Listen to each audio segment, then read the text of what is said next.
राणा जी, इस मूर्ख को तो यह भी पता नहीं कि बिचौली एक राज्य नहीं बल्कि मेवाड़ का एक हिस्सा है। और अभी ये अपने राजा के सामने खड़ा है। अरे कहाँ के राजा? कैसे राजा? जिस राजा ने इतने वर्षों तक बिजोलिया की धरती पर पांव तक नहीं रखा, उसे कैसे मान ले हम अपना राजा? हम यहाँ केवल इतना कहने आए कि यदि मेवाड़ बिजोलिया की सुरक्षा कर सकता है तो करे, अन्यथा हम स्वयं ही सक्षम हैं।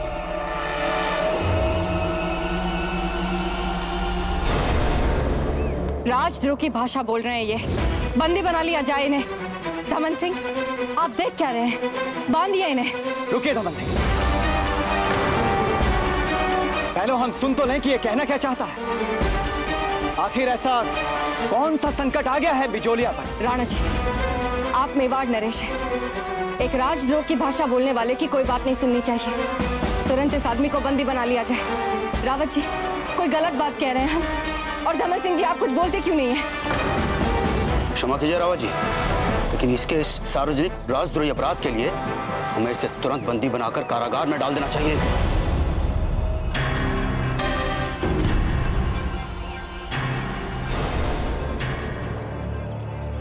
यदि हमें पता होता कि यहां बहरे बैठे तो हम अपनी बात सुनाने यहां आते ही नहीं। बस! बहुत हो गया। हमें पहले ही धीर भाई जी की बात मान लेनी चाहिए थी। बंदी बना लो इस राजद्रोही को तुरंत।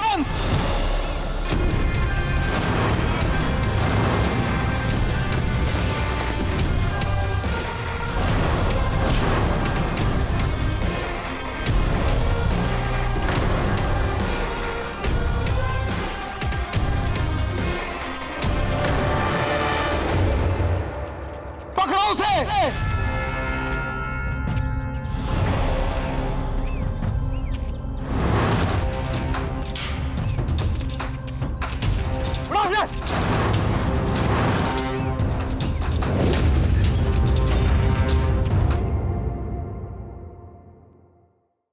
अब चांद भाई सब बिल्कुल ठीक है बाबूजीराज।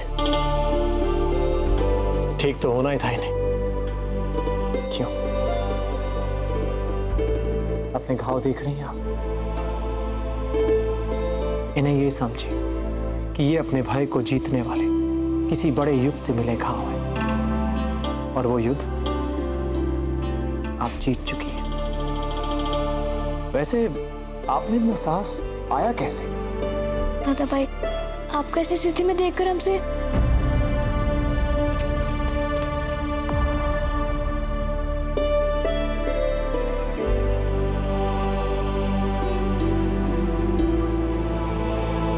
इन्हें विश्राम के लिए इनके कक्ष में ले जाया जाए।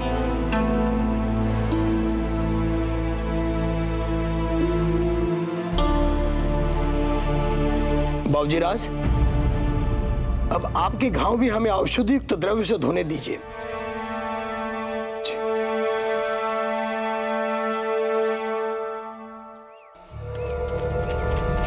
पकड़ो जाए। कहां जाओगे पता?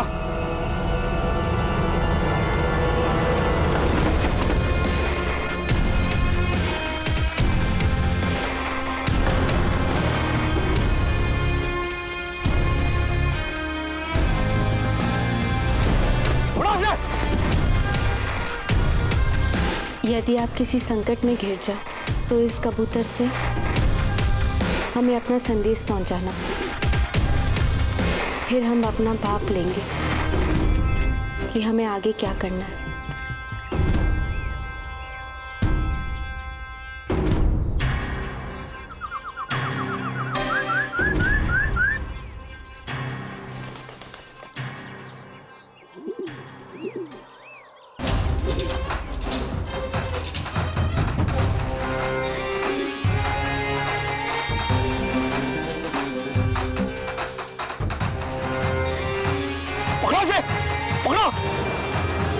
पकड़ो इसे!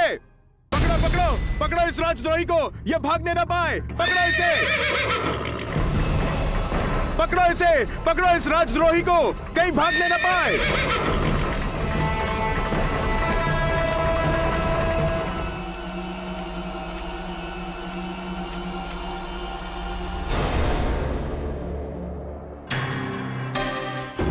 बिजोलिया का एक नागरिक राणा जी के इतने निकट आ गया। ध्यान कहाँ था आपका धमन सिंह जी? क्या काम सौंपा था हमने आपको? क्या इतनी सारी स्वर्ण मुद्राएं हम आपको इसलिए देते हैं धमन सिंह जी? क्षमा कीजिए रानी साहब, इस शहर में इतनी अधिक भीड़ हो गई थी कि सब पर नजर रखना कठिन हो गया। लड़का ना जाने कैसे कौन कहाँ से आया, कैसे आया, इसे देखना आपका काम है, हमारा नहीं। हम केवल इतना जानते हैं कि इतने वर्षों में हमने बिजोलिया और राणा जी के बीच एक अदृश्य दीवार खड़ी कर रखी है। न बिजोलिया से कोई समाचार राणा जी तक पहुंचा है और न चित्तौड़ से कोई सहायता बिजोलिया तक पहुंची है।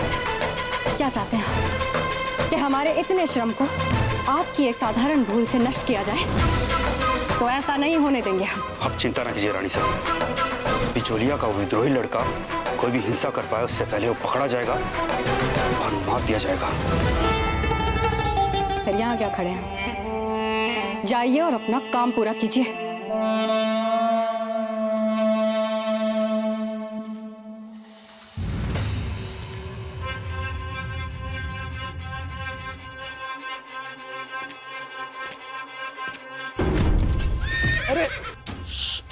अरे सुनो, शांत हो जाओ। यदि तुम शांत नहीं हुए तो हम तुम्हें लेकर चित्तौड़ से भागेंगे कैसे?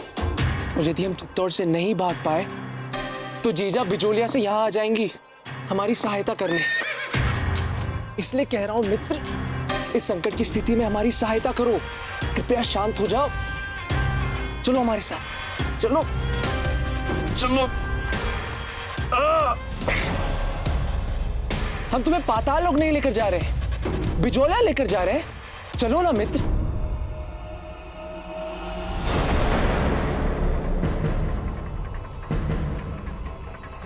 ये चित्तौड़ के अश्व किसी की भी मीठी मीठी बातों में नहीं है।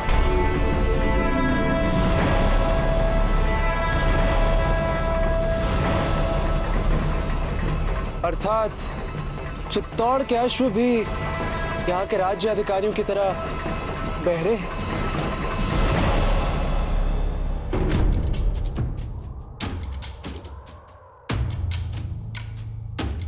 राजद्रोही पकड़ा गया है। पकड़े जाने के बाद भी इतना आत्मविश्वास, इतना घमंड। यदि हम जैसे निर्भीक नागरिकों को यहाँ राजद्रोही कहने का चलन चल पड़ा है तो हाँ, है हम राजद्रोही। तुम्हारी अनर्गल बातों के लिए हमारे पास समय नहीं है। साफ साफ बताओ, तुमने क्या राजद्रोह किया है? तुम जैसे एक साधारण से अश्व रक्षक के प्रश्नों का उत्तर क्यों दे भला?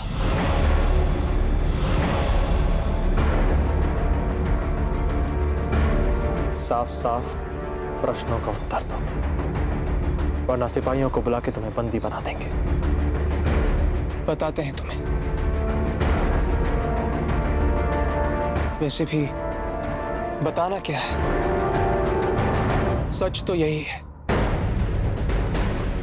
कि आज बिजोलिया का बच्चा बिजोलिया के प्रति मेवाड़ की उदासीनता से दुखी है, क्षुब्ध है।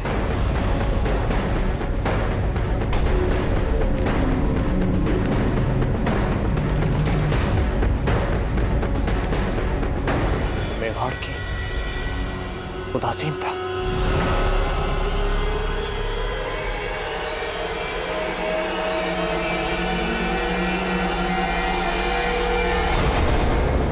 वैसे मान लो यदि अभी कुंवर प्रताप खिड़की से आकर आपके सामने खड़े हो जाएं और अपने किए के लिए आपसे क्षमा मांग लें, तो आप उनसे क्या कहेंगी? चले जाइए यहाँ से।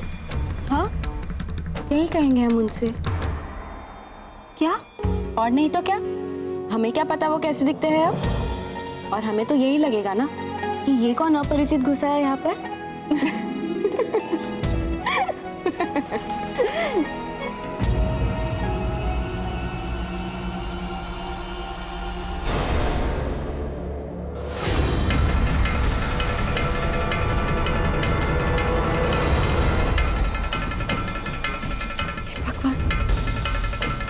का संदेश वो संकट में, इसका मतलब हुकुम ने सहायता देने से इनकार कर दिया। दीपू, हमें तुरंत चित्तौड़ जाना है। जाकर सारी आवश्यक तैयारियां कीजिए। जी भाई साहब।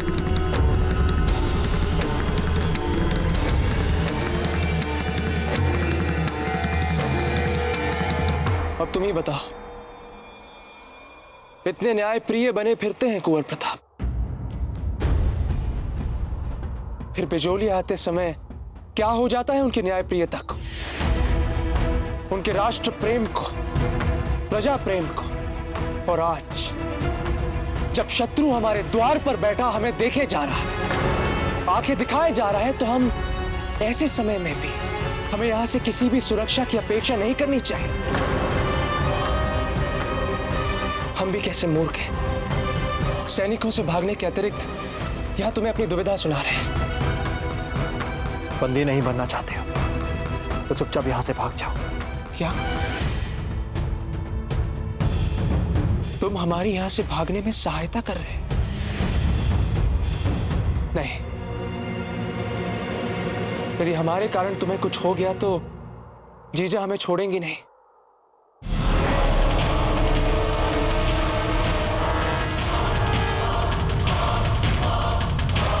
अगर ऐसी बात है तो अपनी जीजा से कह देना कि कोई हमें यहां हाथ तक नहीं लगा सकता।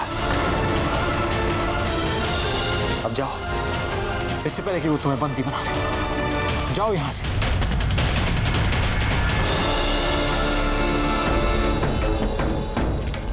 अपने सिपाहियों से कहिए उसे जाने दे।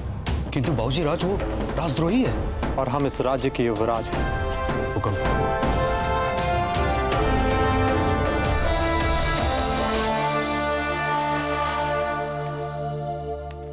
जब भी बिजोलिया की बात सामने आई है, उसने सदा हमें मर्मांतक पीड़ा ही पहुंचाई है। आज जब वो बिजोलिया का लड़का हमसे अपमानजनक ढंग से बात कर रहा था, तो हमें वो दिन याद आ गया जब हम अपने प्रिय मित्र के अंतिम दर्शन करने गए थे। जाइए और मेवाड़ के राजा को पूरे आदर और सम्मान के साथ यहाँ से बाहर जाने का मार्ग दिखाइए। और ध्यान रहे किसी प्रकार की कोई कमी नहीं रहनी चाहिए इनके सम्मान। और वहां हंसाबाई जी ने हमारा अपमान कर दिया था।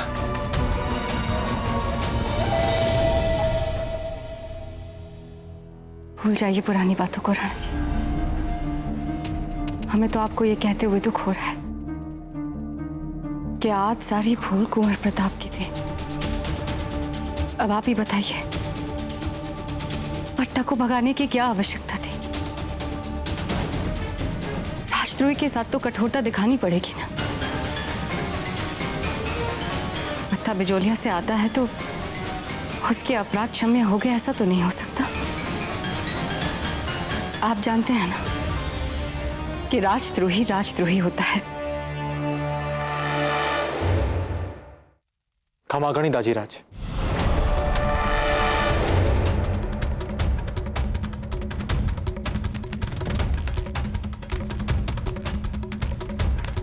कुंवर प्रताप, हम आपसे जानना चाहते हैं कि एक राजद्रोही को भगाने में सहायता कर आप क्या सिद्ध करना चाहते हैं?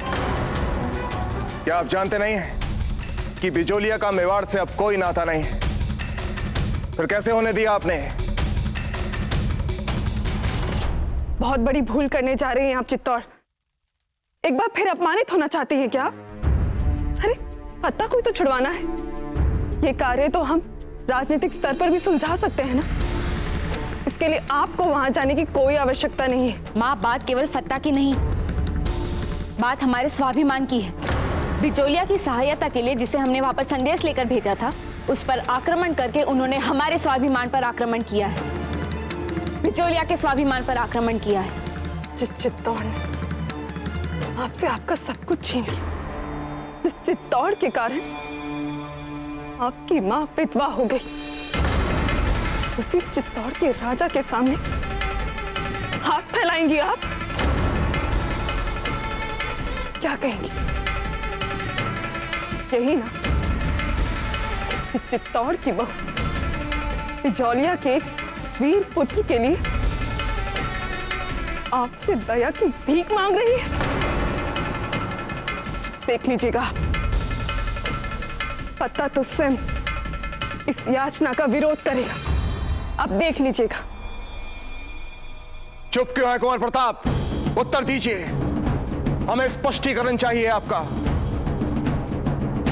तजीराज, हमने सुना कि आपने उस लड़के को राजद्रोही घोषित कर दिया क्योंकि उसने बिजोलिया को एक राज्य कह दिया था। बिल्कुल।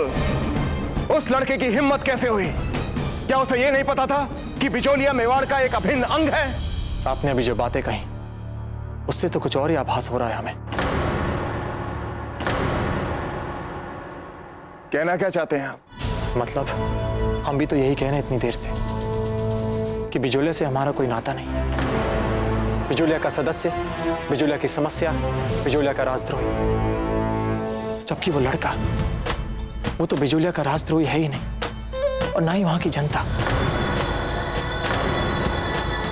जब बिजोलिया मेवाड़ का अभिन्न अंग है तो फिर वो हमारी प्रजा है, मेवाड़ की प्रजा है।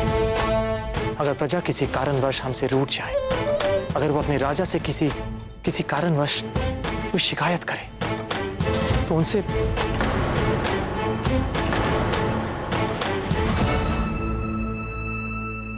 तो फिर आपके पास क्या उपाय है अपनी इस तथाकथित प्रजा की समस्या के निदान का? हम बिजोलिया जाके अपनी आंखों से देखना चाहते हैं कि वहां की समस्या क्या है, स्थिति कैसी है।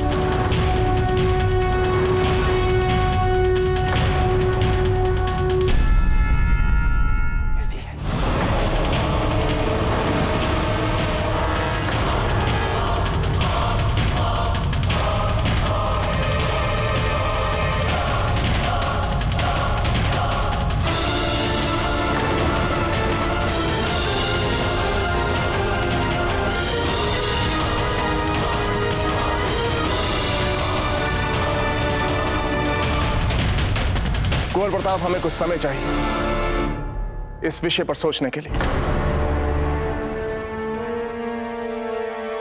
जी तजीराज। चलते हैं रानी मां।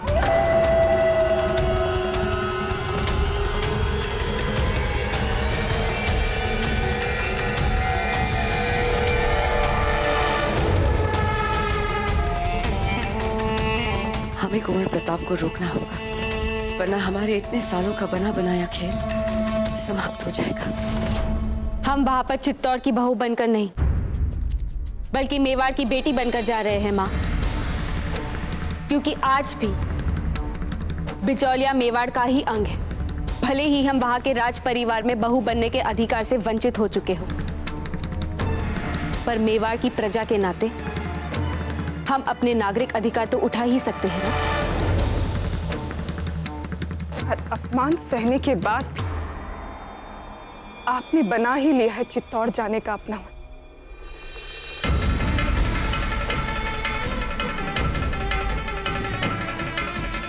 हम